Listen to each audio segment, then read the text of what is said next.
Bonjour, je vous retrouve dans cette église de Saint-Germain aujourd'hui pour ce premier dimanche après Noël. Suivez-moi. Lecture de l'évangile de Matthieu, le chapitre 2, au verset 13 à 15 et les versets 19 à 23. Après leur départ, voici que l'ange du Seigneur apparaît en songe à Joseph et lui dit : « Lève-toi, prends l'enfant et sa mère, et fuis en Égypte.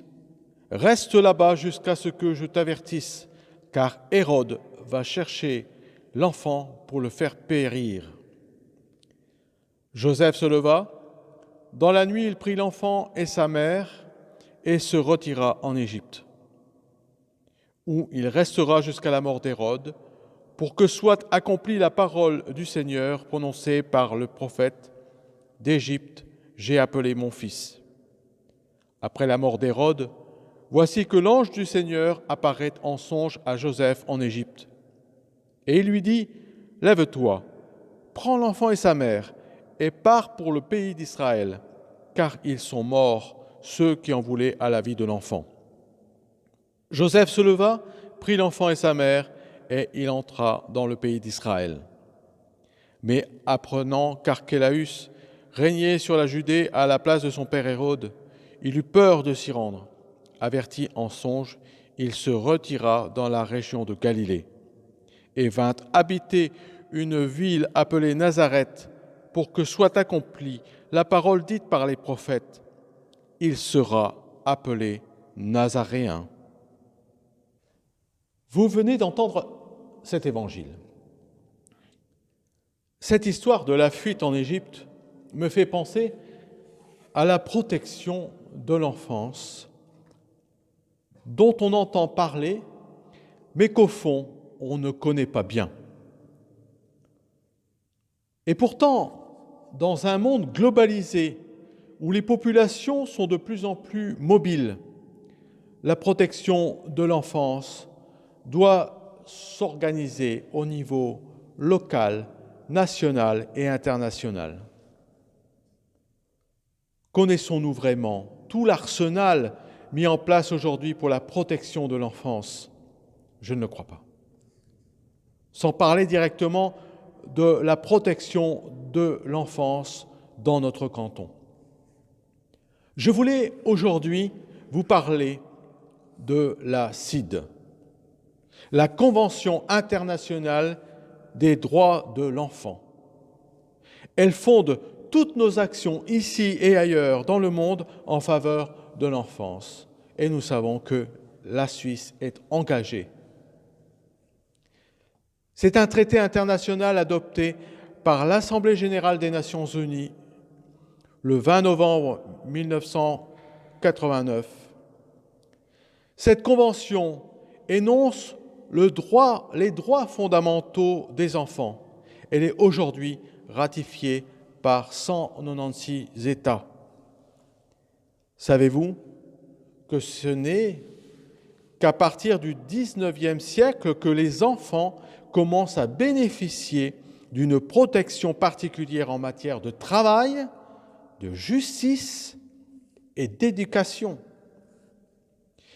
Il faut seulement attendre le XXe siècle pour que des textes englobant l'ensemble de leurs droits soient adoptés. Une déclaration des droits de l'enfant est rédigée en 1923. Il s'agit du premier texte international en la matière. Elle est adoptée en 1924 par la Société des Nations.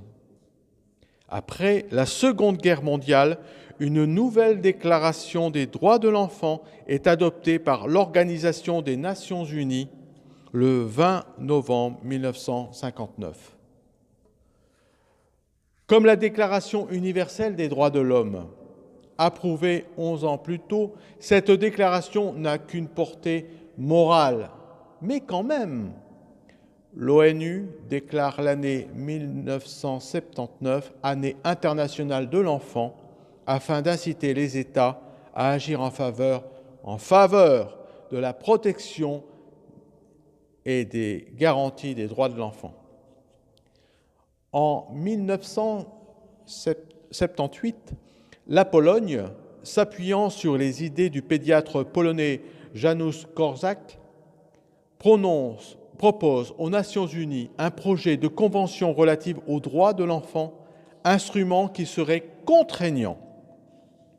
En 1979, pour la première année internationale des droits de l'enfant, la Commission des droits de l'homme de l'ONU met en place un groupe ad hoc chargé de préparer la Convention relative aux droits de l'enfant.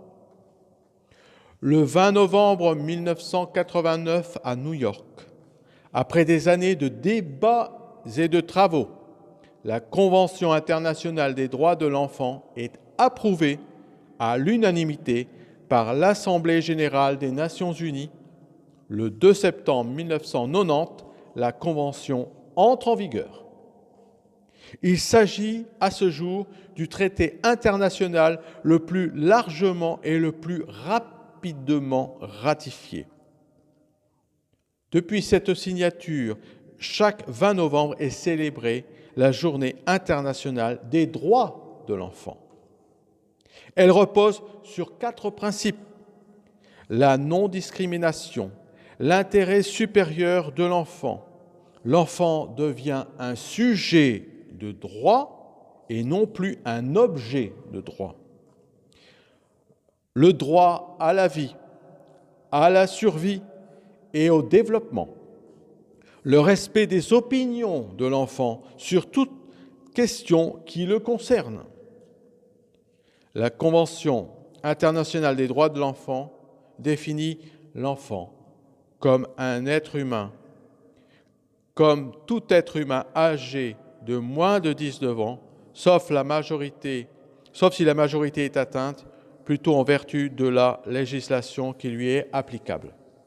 Elle contient un ensemble de droits civils, politiques, économiques, sociaux et culturels applicables aux enfants, dont notamment le droit de vivre en famille, d'être entouré et aimé, le droit d'avoir un nom, une nationalité, une identité, le droit d'être soigné, protégé des maladies et de la malnutrition, le droit à l'éducation, le droit d'être protégé de la violence, de la maltraitance et de toute forme d'abus et d'exploitation, le droit à un niveau de vie suffisant, le droit de ne pas faire la guerre ni de la subir, le droit d'avoir un refuge et d'être secouru, le droit de jouer et d'avoir des loisirs, le droit à la liberté d'expression et de penser. Elle est complétée par 3 protocoles dits facultatifs sur l'implication d'enfants dans les conflits armés, sur la traite de la vente d'enfants, de la prostitution et de la pédopornographie, sur la procédure permettant à tout enfant de déposer une plainte directement auprès du Comité des droits de l'enfant des Nations unies lorsque tous les recours ont été épuisés dans son pays. La Convention internationale des droits de l'enfant est un texte contraignant pour les États qui l'ont ratifié. Ces derniers sont directement responsables du respect des droits de l'enfant. Un organe de contrôle, le Comité des droits de l'enfant des Nations unies, est chargé de surveiller la bonne application par les États de la Convention internationale des droits de l'enfant et de ses protocoles facultatifs. Tous les 5 ans, les États rendent un rapport sur la situation nationale des droits de l'enfant. Toutefois, en cas de violation des droits, le comité n'a pas le pouvoir de sanction. En règle générale, les États sont chargés de veiller à améliorer la connaissance des violences faites aux enfants, de garantir le respect des droits de l'enfant, de mieux former les professionnels, d'améliorer le contrôle des institutions publiques, de se doter de moyens pour que les dispositifs existants soient efficaces. Vous allez me dire quel rapport avec le texte de l'Évangile d'aujourd'hui. Eh bien, réfléchissez-y. 20 siècles séparent Jésus de cette Convention internationale des droits de l'enfant. Il a eu la chance d'avoir de bons parents, et de pouvoir fuir, selon ce que nous dit le texte. Fuir et être accueilli. Malgré la Convention, les enfants sont toujours victimes ici ou là dans le monde et peut-être proches de nous de violences et de meurtres. À l'instar du harcèlement sexuel, comme pour les adultes, je signale que des enfants aujourd'hui sont victimes de harcèlement moral, de mobbing, souvent à l'école, dans les résidences ou les quartiers. Ils sont aussi les victimes des conséquences du système élitiste et concurrentiel mis en place par les nouveaux maîtres de la pédagogie. Ils sont aussi les victimes des nouveaux médias qui leur polluent la tête d'images préconçues, leur ôtant ainsi la place aux rêves et à la créativité. Il y a encore beaucoup à faire, je pense. Et vous, qu'en pensez-vous ?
Je vous invite à présent à un moment de prière pour les enfants. Nous prions pour les enfants à naître et ceux qui ont été abandonnés. Nous prions pour ceux qui sont victimes de problèmes familiaux, de conflits, de violences, d'abus et de manque d'amour. Pour les enfants qui subissent la terreur de la guerre, les persécutions et les migrations. Ceux qui ont peur de perdre leur famille. Ceux qui vivent dans la peur, l'angoisse et le désespoir. Pour ceux qui ont été abandonnés, rejetés, méprisés, humiliés et qui n'ont pas de famille pour grandir avec joie. Pour ceux qui n'ont pas accès à l'éducation parce qu'ils doivent travailler dès leur jeune âge et qui sont en majorité exploités et asservis. Pour ceux qui n'ont rien à manger, qui n'ont pas de toit et qui errent dans les rues, mendiant la charité. Pour les enfants orphelins qui ne connaissent pas d'amour parental. Et à l'opposé, pour ceux qui ont tout matériellement et qui sont abandonnés devant la télévision, des ordinateurs et des jeux, au lieu d'être accompagnés par leur famille.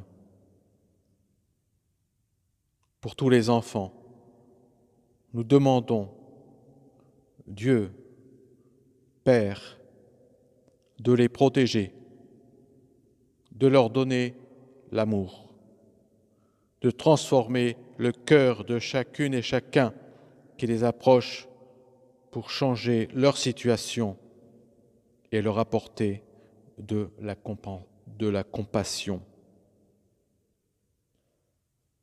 Notre Père qui es aux cieux, que ton nom soit sanctifié, que ton règne vienne, que ta volonté soit faite sur la terre comme au ciel. Donne-nous aujourd'hui notre pain de ce jour. Pardonne-nous nos offenses, comme nous pardonnons aussi à ceux qui nous ont offensés. Et ne nous soumets pas à la tentation, mais délivre-nous du mal. Amen.